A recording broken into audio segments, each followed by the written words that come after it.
inspired. Transform your life. Welcome to Best Interest Radio.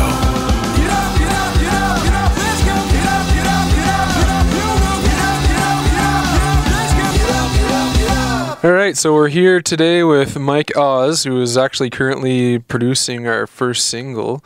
Hello, everyone. So we're here today to talk a little bit about Mike's transformation, because it just through us coming to him to record, we ended up finding out that he went through a transformation himself, and so I thought I'd invite him on the podcast to hear his story and hear how he did it, and hopefully inspire somebody who's listening. Well, thank you for having me. Yeah. So I guess for the whole story to really make sense, we got to go to the beginning, and then I'll make a whole arc to the after transformation. So I'm from Toronto, and I've lived, a pretty happy life with parents. My parents ran a TV station, so I never went, missing anything when I grew up. And with that came also an ego type of lifestyle, DJing and making rock and roll music, and again, very ego driven and very selfish life, really. And with that, came a lot of alcohol and drugs and all that. But as much as I did, I experimented and enjoyed myself, and it was never, you could never really call it an addiction, because it was never constant. It was always here and there, and sure, excessive, but I wasn't in full-fledged addiction of any kind. So, Around like what age would you say that would be? This would be definitely from like 16 to 30. Okay, yeah. An extended childhood. Mm-hmm. So then, at about 30, I met this woman, and I was going to get married, and as we were engaged, I started finding out more about her, and that she was still on methadone and stuff like that, anyways, we were still drinking and still partying and all that, and so she probably shouldn't have been doing that. She got more depressed and whatever, and eventually she killed herself and threw herself off my balcony. While I was still home, and that put me into a tailspin, and my first real crash, my first bottom. And but if you think that would make me stop drinking, that's no way. No, I went deeper, because nobody had told me that alcohol was a depressant, right? So I had to learn that later in school, but I'm getting ahead of myself. Sometimes you find out the hard way, right? The hard way, absolutely, yeah. Absolutely. So, after that traumatic event, not soon after, my father died. So, that was, for somebody who didn't have any way to to deal with these things except through alcohol and drugs, right? That was definitely my darkest side of my time of my life, and. So skip to maybe 3-4 years of darkness, and I met my wife that I've just gotten married to here in Moncton some 4 months ago, and after being with her for 10 years, and she'll tell you, the first 5 were definitely hell, right? I was still drinking and all that, and anyways, at this point, my musical career is... I've got a studio in Toronto, and I'm working a lot. But my personal musical journey that I had with my rock band was going to crap, and mostly because of my drinking.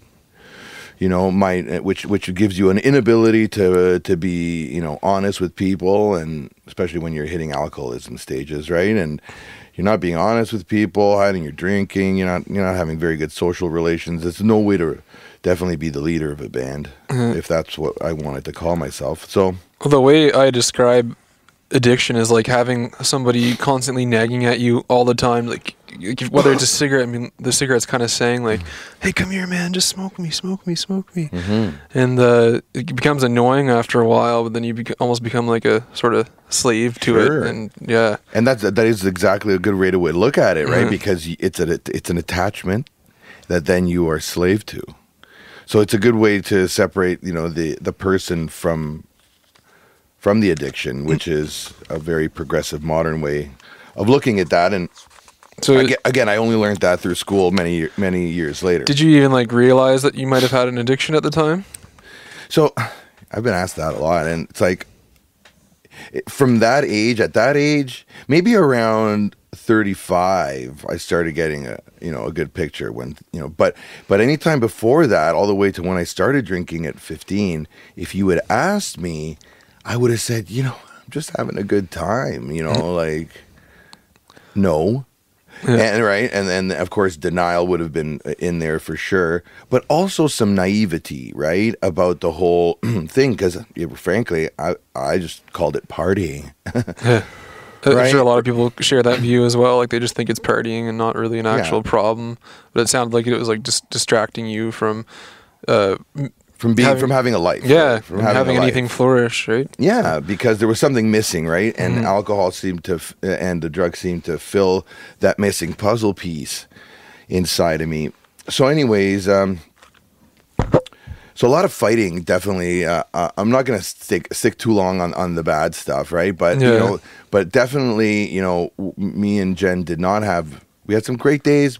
We had a lot of dark days, and all the dark days were because of the drinking. Right.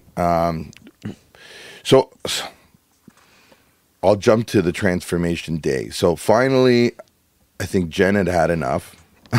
Finally had enough of me drinking, and she came out and said she was going to leave. And that really, even though I was still drunk, I opened my eyes to that, and I kind of surrendered right there. And I said, "All right, find me the place, and I'll go detox." And so she found the place, and she knew what I needed. She knew it wasn't just a detox. She knew I needed like minimum 45 days in, and no contact with anybody, from the outside. And so, just to ask you, like, did you try stopping at all before this happened? 26 times. 26 times on my own. Okay. From cold turkey to going to AA. Yeah. It was by myself, pushed by others, all sorts of things. Okay. When was like the first time would you say you tried to stop, like in your life, or what age roughly? Like when I was saying to you, maybe around 35. Around 35, and then 35, and then it took me about 5 years. 5 years, and then after around 35 is when you made the transformation? I made it at 40. At 40, okay. Yeah, okay. 39. Yeah. So around 35 is when you started. Okay. Yeah. Okay. That's interesting. Where was I going with that? Because no one really told me, right? Yeah. No one had actually come to me and said, "Hey, man, you need to stop," right? Yeah. No one came and said that to me. People only had the balls later. I think the first person was my cousin, who had his own problems going on at that time, which I thought was hypocritical at first, and later I actually realized that. It takes a lot of guts when you're still in the mess and you know it, and you're already shaming yourself for that, to go out and still try and help somebody else. It may seem hypocritical, but hey, man, when you're trying to save somebody from the fire. Yeah. Did you even notice did any profound situations happen like that made you think, oh, I should probably stop doing this? Or I could tell you I could tell you I've had angels come and whisper in my ear, if you stop, things will be fine. Okay. Yeah. To all sorts of small miraculous happenings. But I'm a counselor. I'm an addiction counselor now, and I can tell you that unless you are ready, it's not going to happen. Yeah. There is no magical date. There is no magical number. There is no magical amount of days or amount of AA meetings, or everybody is different. Everybody has their own crucible, and everybody has to fall and hit their own rock bottom, which I pray for other people out there. It's not, it's not as hard as I've seen some people's fall. Yeah, some people, or I shouldn't say some people, a lot of people kind of maybe not even consciously realize that we live by this limiting belief that we wait for like a certain scenario or a certain set of events to happen before we actually make a shift in our life, whether that's something as small as applying for a new job or going to rehab for an addiction. And we tend to like convince ourselves, just one more cookie, one more cigarette, one more beer. Right. I had a friend who struggled from a very severe alcohol addiction, and I didn't actually realize like how bad an alcoholic could be until I met her. Because I guess growing up, if you're not around that all the time, you don't truly know. You hear people like, oh yeah, they were an addict and they were addicted to alcohol and it was really bad, but you don't really know until you see them. She was sober for 2 years, and then she convinced herself that it was okay to drink again, and then she did, and like it was kind of like to the point where she was just like laying on the couch and literally would just binge drink for days and just become this in this state of complete despair of what you could call like nothingness. Like there's just like alcohol just totally took over her. Oh yeah. So, and it's just interesting because like then she kind of went like she'd go a couple months, she'd go to AA meetings, and then she like convinced herself to go back to that. Yeah, that's the cycle. And some people might argue, like say, depending on their view system, they might say that the alcohol is actually the one kind of convincing her, Yeah. So the alcohol on its own is just alcohol. Okay. Yeah. It's when you're in addiction, any type of addiction, it's because you're not happy with yourself for some reason. Something, a bad memory, a trauma, an unsatisfaction, shame, whatever it is that puzzle piece that's inside of you that you are unhappy with and you want to shut down and push down with the alcohol or with the drugs. That's when it's an addiction. It's also an addiction when there's negative consequences. Because I can smoke a joint and you know what? If I was really mad about something, I probably won't be so mad anymore. I mean, I can do that without a joint. But if I do that with a joint, I can promise you that I'm not going to go run somebody over with a car or get in a fight. You know what I'm saying? Yeah. So the negative consequences there with me and my smoking, well, I just don't see that addiction there because the negative consequences, I just don't see it there, right? But with alcohol, it was every day was a negative consequence, right? Every moment, it was always about to explode. I was about to explode, and everything was about to explode around me, right? Projects were I would finish music projects barely, like they would still sound good, but you just weren't satisfied because you just barely made it at the last minute, right? That kind of feeling. It takes you away from being present too, which can affect your progress on a lot of different things. There's zero mindfulness, right? Yeah. Which is, being addicted is the opposite of being mindful. Mm-hmm. The diametric opposite, right?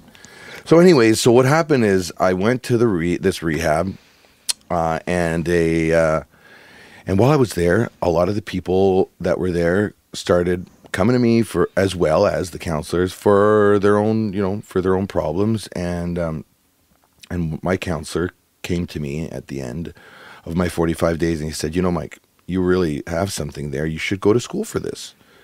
And I'll be honest, something turned on in my head, and it was all part of the surrender, right? It was all part of really changing this transformation that came like a lightning bolt from above.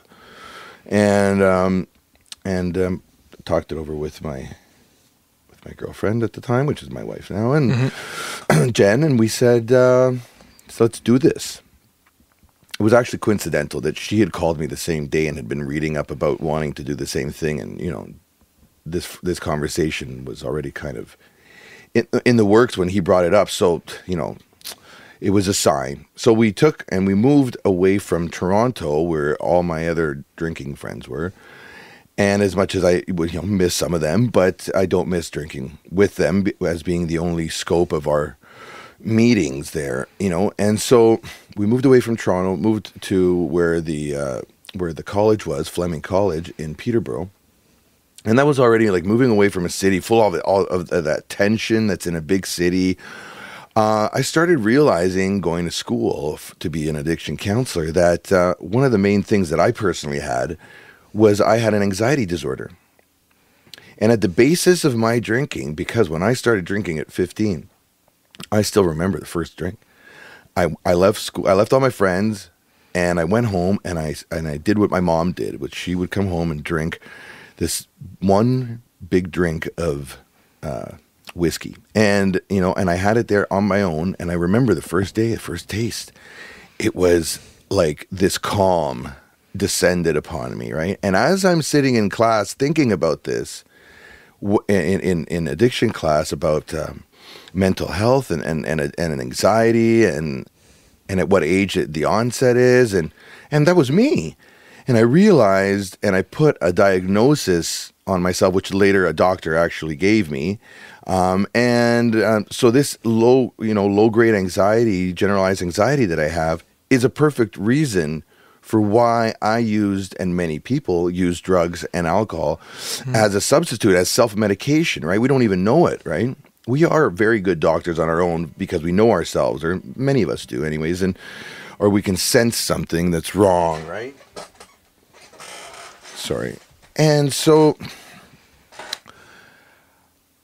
I realized that I had this anxiety, and that became transformative for me, because once you get the help to figure out what's wrong with you, your addiction starts getting real small.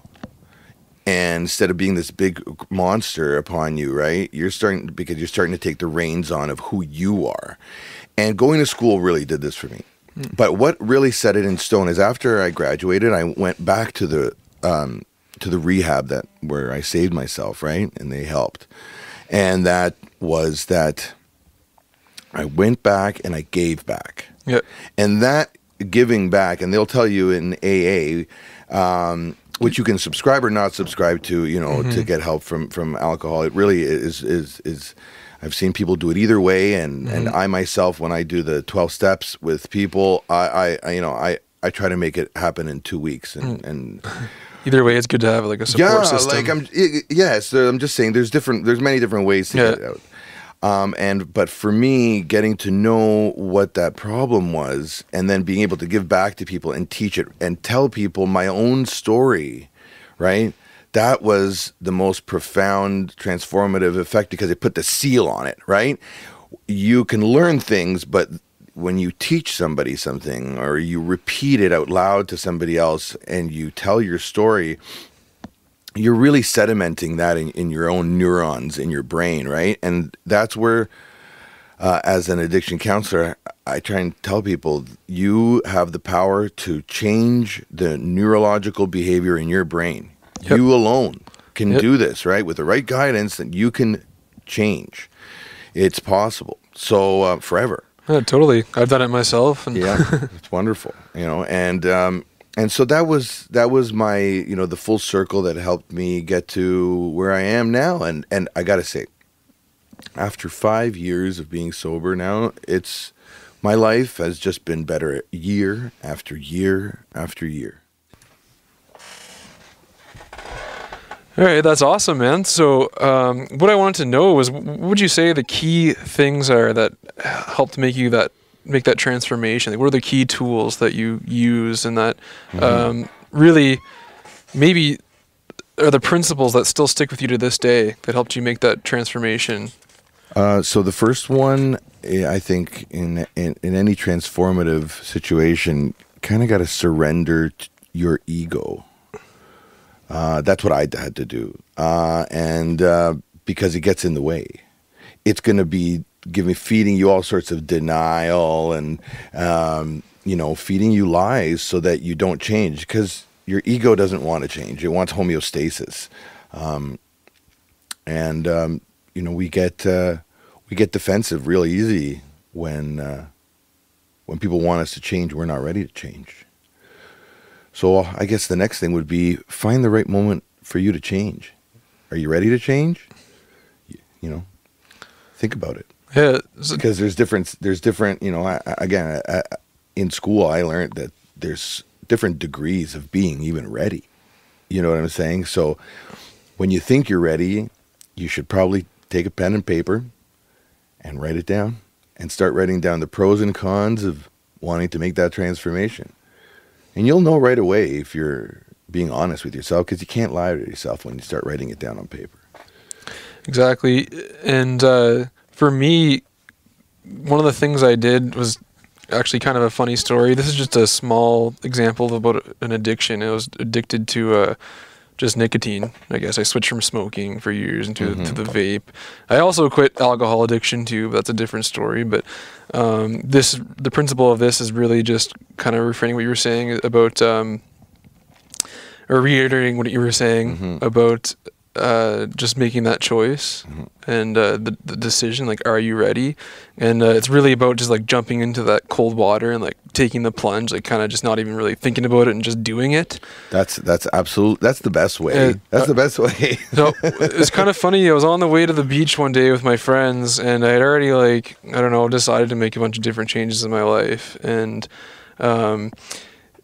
I was telling my friend's girlfriend how I really felt like this nicotine vape was just like it's mentioned before, somebody nagging at you, and it was just really annoying. It was like, I don't want to stop this. Like, you have to constantly fill it up with vape juice, and it's gross. Like, those coils get stinky, and same with like cigarettes too. You're constantly buying a pack of cigarettes and dealing with the butts, and you smell like crap. And I hated all this stuff. I hated it. And all she said to me was like, well, why don't you just like stop like right now? And I was like, I don't know what it was in that moment, but I was like, you know what, you're right. So we get to the beach, and wait.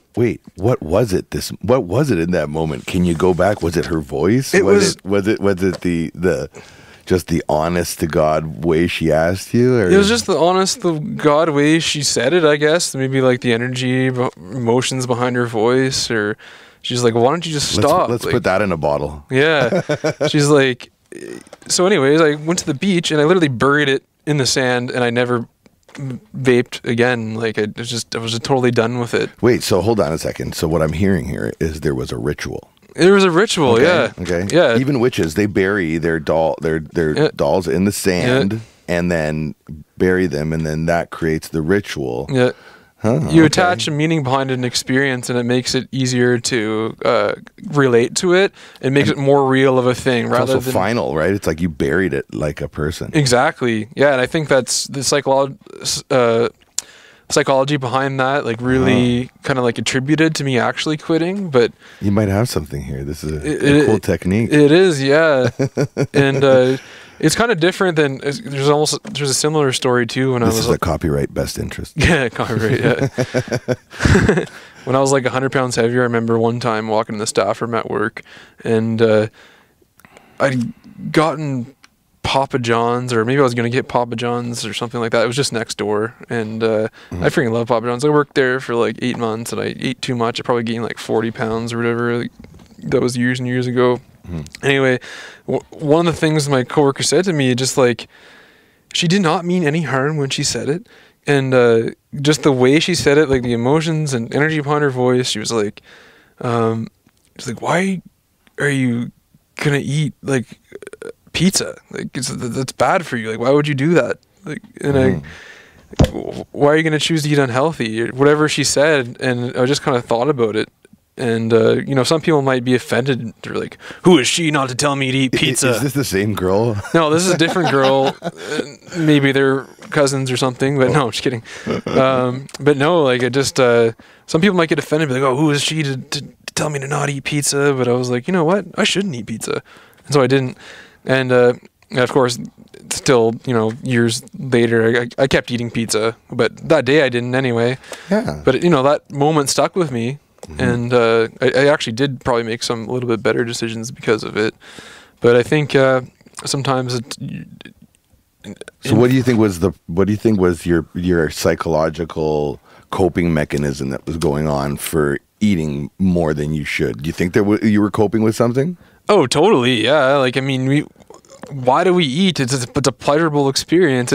stimulates every sense in our body. Like, Yeah, I meant more like a coping mechanism. Like a lot of people eat because they're depressed. yeah, And they think that eating is going to help with that. And the initial sugar rush usually yeah, does something. the but dopamine. yeah, it fools you into thinking that you're making yourself happy, but it's a short burst, and then there's depression that follows. Exactly. Right? So, again, that's how we try to fool ourselves with these addictions and denial. Mhm. Whether they're big or small addictions. Oh, yeah. You know, people think that gambling, some people don't even think that's an addiction. Mm-hmm. It's a huge addiction. It's one of the biggest killers, I think, long story short, addiction is really just kind of losing control of things in your life. Okay, yeah, I can, yes, absolutely. Losing the control. Allowing other things to control you. Yes, yes. Because you can be addicted to people. Although in my advanced recovery, I can tell you that the best part about recovery is that you can learn what total acceptance is, and to know that you don't control everything and you don't need to control anything. Yes, exactly. And then because most of the problem that people have is they think they need to control everything, and that makes them freak out when they can't. And they don't lead a happy life because of that. Whereas one of my greatest fonts of happiness comes from the fact that I don't feel I need to control anything anymore. I used to have to control everything. That was one of my problems with my alcoholism, is I needed to, and it was part of my anxiety, I needed to control everybody. And guess what? You can't control anybody. No. What you think in your head is going to happen when you wake up in the morning, and this person's going to do this, and this person's going to do that, that's all hogwash. That's never going to happen, right? It's this illusion that we create in our minds of how we want things, these expectations, right? I teach people to lower their expectations, right? And it sounds bad at first, but in reality, take life as a big surprise. Stop putting all these expectations on other people and what they're going to have to do and when they're going to arrive and what they're going to do for you, what they're not going to do, and all these things. I just don't need to control anything anymore. And so whatever happens is like, oh, okay, they didn't show up for that set. Okay, well, what are you going to do? There's, I can't control that. And so once that happened, I think personally that's why I haven't had any desire to drink again, is because I quelled that inner fire that I had to control things. That's my paradigm. Everybody has their own. I think it goes both ways, honestly. I think everything has a sort of double-edged sword to it. For me, quitting my addiction, I think I do relate to what you were saying there about giving up control, and kind of like the Serenity Prayer, where it's like give me the strength to control the things I can and to kind of accept things I can't. That's right. Yeah. For me, I guess I kind of realized my own power of my mind and my own potential, and like took back control. That alcohol and the nicotine and the food and all that stuff was no longer nagging at me and being like, Jordan, come eat me, come smoke me, come drink me. I was like, screw you, like I don't need you. Totally. You took your power back, bro. Exactly. Take your power back, and then also kind of just not too much of it back, because you don't want to be obsessed with your power. Well, that's back to the ego, right? Yeah. If you tend to lead in, and again, just to throw this in there, people who are in recovery, I hear people use that word badly. I find recovery to be like a rebirth. Yeah, and you look like you feel it also, like it's a rebirth for you, right? Oh, totally. And it's like a new life, right? And that's what the recovery has meant sometimes too much stigma and bad connotations attached to it. But I like to think of it as a rebirth, like a phoenix, One of the things I wanted to talk about was maybe times before where you thought about quitting or tried to quit, or even when you went through like the main transformation where you actually went to rehab and stuff. Was there a part of you that maybe felt, either consciously or subconsciously, that you might let go of, you were kind of afraid to let go of some like people in your life, like you might lose that social interaction with friends that you might have had at that time, like huge, because when you quit drinking or anything, you have to like let go of the people who did that. Sure. And it's like kind of that fear of missing out. Oh and, yeah. Yeah. One of my first ones. In fact, I'll tell you the tail end of it first is when I was already sober 2 years, and I hadn't seen this group of friends who I'd made a lot of music with and partied my 8 years straight with. Anyways, I invited them to my house in Peterborough, which by now was a dry house. You can't drink there and you can't bring any booze there. And so they came over, and the first thing that I thought I was going to miss out on was the laughter. I hadn't pictured in my mind how we used to laugh so much and have such a great time. And I was like, I hope we don't miss, it's not going to be there because the booze isn't there, right? And let me tell you, we laughed and had, I think, a better time. More laughter, and I remembered it all, and there was no bickering at the end, and Yes. it was it all was not the way I had programmed it in my mind initially, right? Because we do that to ourselves. We think in our mind a certain way, and then in reality, it doesn't turn out to be that way, right? Exactly. There's our own view on reality, and there's the objective reality. Our ego, again, will tell us these lies. Our brain, our mind is not always our best friend. That's true. It's kind of funny. I remember when I went through my transformation, I quit drinking and stuff. And I mean, I don't know, you call myself like a functional alcoholic or something. I'd have 6 beer 2-3 times a week, and that adds up. Sure, you're never out of the fog that way. But I did and then when I was like, oh, I'm going out drinking, it would be like, a quarter or two, and I would embarrassing stuff would happen, all that jazz. Of course. But it was kind of funny. I was a totally different person. You can ask anybody in my life. Like, I totally flipped 180 degrees. But one funny aspect was my drummer actually said this to me. Steve, he's actually a comedian too. but and you've met him too. Is like his personality is kind of like, he's got like a dry humor, and he was just so serious when he said this. But he's like, man, I can't believe like how much you've changed. Like, I really almost didn't even like you before. He's like, I like you now. When you guys were here recording, actually, your bassist said the same thing. He said, which I thought at first, because I don't know you, I thought, geez, that's kind of odd to kind of like call him out like that.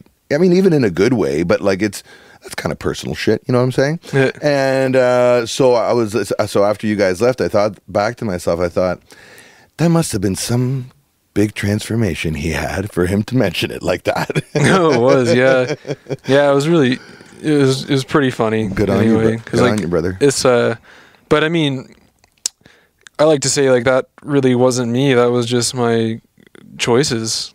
That's how it feels to me. I think back 5 years, I can't recognize that person. Yeah, exactly. Me too. I mean, like, you can watch a video of me performing in like, I think it was 2017, like right before I decided to make that switch. Okay. And I'm like 285 pounds, like I'm all swelled up. I had like laryngitis at the time, and I look at myself and literally, like, I was watching that with my drummer actually one day, and we were kind of laughing our asses off. We're like, this does not, like, you died, like, that's not you anymore. Like, and I was like, yeah, like, I guess like the parts that I need to let go of died, and then kind of like you elaborate on the good parts of yourself. That's why I like the analogy of the phoenix, right? It's the phoenix that is reborn from its ashes. Yeah, it's a fire. Yeah, it's very true. Even though, it's a commonly used term. Yeah, some people call it cliche, but it's true. Go through the fire, man, because it's not easy. Yeah, I guess the one thing we didn't mention in this whole thing is, guess what? It's not easy. Yeah. Because you make it sound easy. I don't know if I made it sound easy. This isn't certainly one of I give AA talks that are really brutal, because you kind of want to you want to kind of impress them, about like how bad shit was, and then how, to help them change, right? But I definitely left out a lot of the greasy stuff. So yeah, I think people can kind of piece it together. It is hard. It is hard. It's not easy. It's not going to be easy. But the reward of transforming yourself, whatever it is, whatever you're setting your goal for, get ready. I actually kind of saw it as, I'm working hard either way. We're all working hard no matter what we're doing. So and by that I mean we're either going to be working hard, fighting disease and fighting all these problems, or we can work hard to better ourselves. And so it comes down to a choice. And when you work hard, when you realize that you're working hard either way, and then you work hard towards things that are going to better yourself, then that's when it becomes easy. So it's like a paradoxical. You work hard, but then things get it's easier. like when you love the work you do. Is it really work? Yeah, exactly. I always say, you love what you do, you'll never have to work a day in your life. And I consider myself privileged, blessed, grateful for, having a career as a massage therapist. I love what I do, and I help people, and not everybody has that. So I'm just missing the schooling, right? But my wife will tell you. If only I could make that a job too. But no, man, congrats on all your changes. Yeah, you too, man. Like it's a rocky road, but you're here now, and I think we can agree that part of, and you probably teach this too, like when you want to sustain change or create change, you need to have a greater purpose or meaning than you have now. And for you, it sounds like it was helping other people that helped you sustain it. Yeah, which made me see. You keep winding it down to the smallest denominator. So what was that? What did that do for me? It made me happy, right? And that's what I try to. The part that I do teach to people, because I only want to teach them stuff that they can take with themselves and makes them independent. Because that should be the counselor's highest hope, is not to keep giving lessons. It's to send the person off with the right illumination so that they figure it out on their own. Because the only way that anybody will ever change is when you figure it out on your own, and the light turns on, and that's when it happens. That's when it sticks. Yeah. So for somebody who might be listening right now, they could perhaps be struggling with an addiction. So what would you say, what should they do? What would be your advice? Like, who should they reach out to, and where should they go? Well, if maybe they might be afraid to go somewhere first. Yeah. So from the simplest thing to what I mentioned before, literally write down on a piece of paper the pros and cons of quitting. Yeah. That's the first thing, because to know where you stand on how ready you are, how many things you're going to have to give up, and how many things you're going to gain. And one of the reasons that we have people do these is because. Sometimes it's what takes you right over the edge and pushes you right to the detox, because you're like, oh my God, I thought there was all these things stopping me, but there's actually all these positive things that are awaiting me. Yeah. Let's go. Yeah. Right. So that's the first step that I try to tell people, because, you also want to approach this thing with a no harm attitude, right? With harm reduction. So this one here has pretty much no harm to it. And then the next thing I would say is go seek medical help. But again, then everyone's going to come and tell me all the detoxes are full, all the beds are full. And this is true, right? So then the next thing would be reach out to somebody who knows more, reach out to somebody like me. There's a lot of people online. There's a lot of people on Facebook. Find somebody that's got some reputable studying behind them. And, yeah, there's tons of different. I'll be honest, you don't need those 3 letters behind your name to help somebody. Personally, I find somebody that's already helped themselves. Yeah. And I'm not dissing somebody who goes to school for addiction counseling and hasn't had an addiction, but I've spoken to too many addicts, and the only reason my biggest way in with them was the fact that I'd been addicted to all these things. Exactly, yeah. They trusted me inherently, right? And I didn't need to spend 2-3 weeks for them to open up like a clam. Because they knew that I went through the fire and I just came out, all the more reason, they trusted me, and they were able to open themselves up and figure out what their missing piece was, which ultimately is happiness, right? I try to explain this to people. Find your happiness. Put a big list on your fridge of the list of things that make you happy, and give yourself options. And if anybody's listening to this right now, you could, well, obviously you're listening to it right now. I hope you're listening if this is on. But no, I was gonna say I have an article called "What Does It Take to Be Happy?" So you can find that on my website. I'm sure that'll be up by the time I release this episode. I want to read it right away. Yeah, and it talks about all the different things need to be happy, and it's a sense of belonging and a sense of community and like having a support system and basically all the stuff that you learn in any sort of psychotherapy, whether it's addiction counseling or anything else like that. That's fantastic. It's just honestly just simple life advice, but yeah, that's great. So do you offer any counseling services at this moment? So in this moment, because I only have my home and my recording studios in the home. Right. So already I've got that going here. So not presently. In fact, since I moved here to Moncton, it's been kind of interesting. I asked the universe, I said, when I'm here, if you want me to do just music, or that's great. If it's going to be helping people, let's do that. It's sort of whatever came my way. And what came my way was interesting because I have had 3 students that have quite some mental health. And if I hadn't had this training, I would not have been able to help them. And some of them had really intense ADHD. And if I didn't know what that meant, I wouldn't have been able to help them focus and the right way and use their own, techniques with them to learn, and the same thing with a lot of my artists have one or listen, I don't know anybody who can say that in arm's length either they or somebody else close to them doesn't have a mental health situation going on of any sorts, right? So we're all touched by it, and so in the music business and the music, I guess we're very sensitive people, and I've found that a lot of the people, a lot of the artists that I've interacted with have had either addiction or mental health problems, which is one and the same. And I guess if you have an addiction, and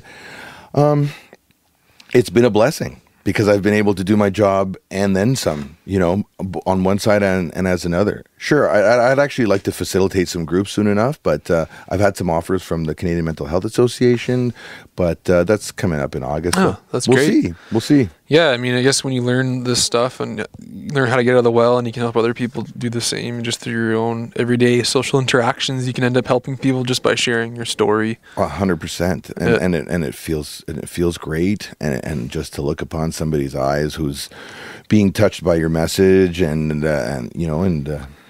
one thing I would like to add is an interesting view is as a massage therapist, you come to learn that people hold emotions and trauma in their body. Mm-hmm. And so that stress in your shoulders is literally stress in your shoulders, is not just from sitting at a desk all day. And the reason why I'm mentioning this is because there's lots of instances where a patient might come in and you massage them, work on them lots and lots of times, and their shoulders are kind of always the same. They might experience a little bit of results after the treatment, but they come back the same as it was. And then there's instances where that same patient comes back one day and all of a sudden speaks what is going on within them and talks to somebody. And literally, maybe that therapist doesn't even help them or give advice. They're just there to listen.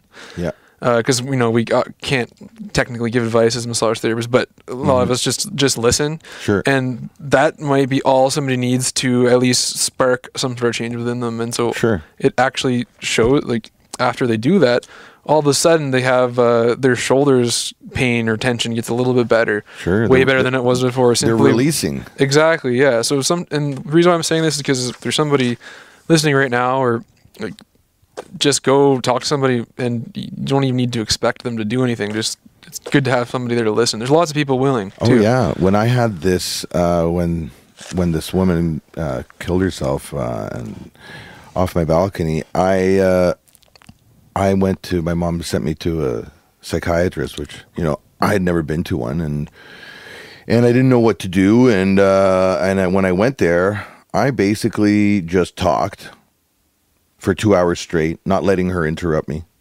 And I just unloaded everything. Then I walked out. I never went back because I personally didn't feel like I needed to, because it's like I unloaded everything that I had. I had somebody who finally listened, who in my mind was an expert that, would have told me if something was absolutely horrible what I was saying, or if I needed help. And then so I totally agree with what you're saying. talking with, and that's the biggest thing, right? That people have the biggest obstacle is to just get over that first hump and go see somebody that's supportive. It's like almost like emotional constipation. You gotta let it out. Absolutely. So before we wrap it up here, one thing I wanted to ask you is like this may or may not be related to addictions or anything, but what inspires you throughout your life every day? Like, what comes to mind? Inspiring to change now is, inspiring to change myself and to keep going, to know, and to inspire to change others.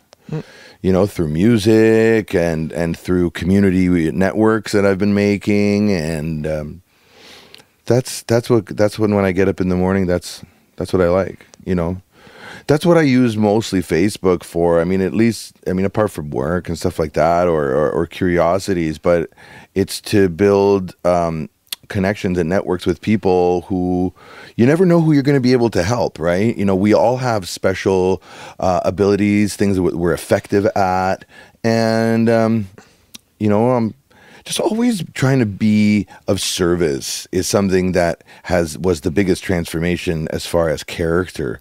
If you look at me 20 years ago and me today, like before I was self-serving, and now I'm open to serving others, right? And staying open and staying willfully open so you can, the universe can access you to help this person out or help that person out. That's a great gift. Before I used to give this analogy, I'd drive on the highway and I'd just be going somewhere. Now I drive on the highway, and if there's somebody that's pulled over with their car, you're going to pull over and check and see if they're okay, because that's the person I'm aware of now. I'm aware of things now. That's a good analogy. I'm mindful now. And so when you're mindful, the universe can access you to help others, to create that network and give you open that energy for you to go help somebody else that needs you, right? If you're not aware, you're just going to walk right by that situation. Exactly. That's right. I love that analogy. So, and I guess also to wrap this up, if anybody wants to record music, where do they find you? Okay. You can find me at studiozproductions11.com, and that's the new studio website. We're here in Moncton, and otherwise you can find me as Mike Oz in Moncton on Facebook. Yeah, that's awesome. Mike's by the time this is aired, our single "Planting Seeds" for my band Short for Arthur will be out, and check that doing out. a really good job. Awesome. Sounds good. I love these guys. Yeah, it's gonna be great. So, anyways, thanks for coming on, Mike. Hey man, thanks for having me. This has been a blast. Yeah, it'd be great. Maybe next time we can talk about just pure music or something. Oh, that'd be great. Yeah. All right, have a great one. You too.